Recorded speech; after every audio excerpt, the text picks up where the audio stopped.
임신부와 소아청소년에 대한 구체적인 접종 일정이 포함된 4분기 예방접종 계획이 다음 주 월요일에 발표됩니다. 여기에는 접종 완료자에 대한 추가 접종 부스터샷 계획도 포함될 것으로 보입니다. 박홍구 기자입니다.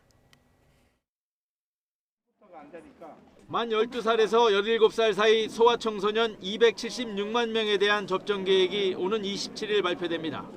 정부는 이미 미국, 영국 등 주요 국가에서 소아청소년에 대한 접종이 이뤄진 만큼 효과와 안전성이 확인된 것으로 판단하고 있습니다. 식품의약품안전처도 이들 연령대에 대해 화이자 백신의 사용을 허가한 상태입니다.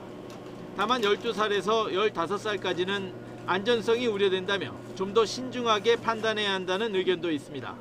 12에서 15세는 저는 조금 신중하게 가는 게 좋겠다 싶습니다. 왜냐하면 안전성 문제 때문입니다. 효능은 당연히 있습니다. 그러나 한창 자랄 나이, 세포 분열이 왕성한 그 나이에 임산부에 대한 백신 접종도 특별히 위험을 초래하지 않는다는 결과에 근거해 이번 접종 계획에 포함될 예정입니다.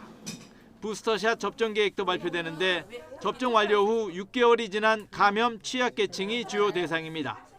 요양병원 환자와 종사자, 코로나19 환자를 치료하는 의료진과 고령층 등이 포함됩니다. 돌파 감염 비율이 높은 얀센 접종자들에 대한 부스터샷은 이번 계획에는 들어있지 않은 것으로 보입니다. 그래서 1회 접종이라는 것의 한계라는 부분들은 좀 더 연구 결과들을 좀 모니터링할 필요가 있겠습니다. 거기에 따라서 아마 부스터샷이라든지 이러한 부분도 같이 검토가 될 걸로 여겨지고 있습니다.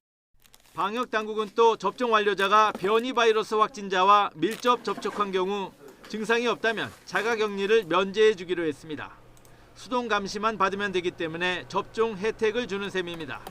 기존 지침에서는 확진자가 델타 변이 등에 감염된 경우 격리 면제 대상에서 제외하였으나 최근 연구 결과 현재 접종되고 있는 백신이 변이 바이러스에도 유효함이 확인되었기에 방역 당국은 국민의 80% 접종은 달성 가능한 목표지만 여기에 도달해도 델타 변이의 전파력 등을 고려할 때 유행 종식은 어려운 상황이라고 밝혔습니다.